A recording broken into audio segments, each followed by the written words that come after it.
Hello guys, ये मेरी फ्लिपकार्ट की टी शर्ट्स हैं। Let's start it. मैंने ली है पर्पल वाली तो बहुत ही अच्छी लगी मुझे।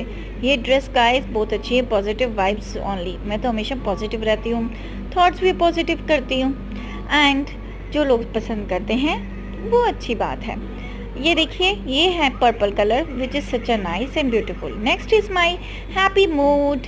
Always be happy, always be smile shine. भाई हमेशा मोटिवेशन टी शर्ट्स लेनी चाहिए क्योंकि ये सही रहता है। अरे मेरा पारू पारू पारू, और हमेशा हैप्पी रहना चाहिए मम्मा को। और देखिए, ये हैप्पी मूड मुझे बहुत अच्छा लगा। ये टी शर्ट मुझे इतनी पॉजिटिविटी लगी कि भाई मैं क्या बताऊँ। और मेरी देखिए वाइब्स भी एकदम पॉजिटिव हैं, सिंपल एंड सोबर।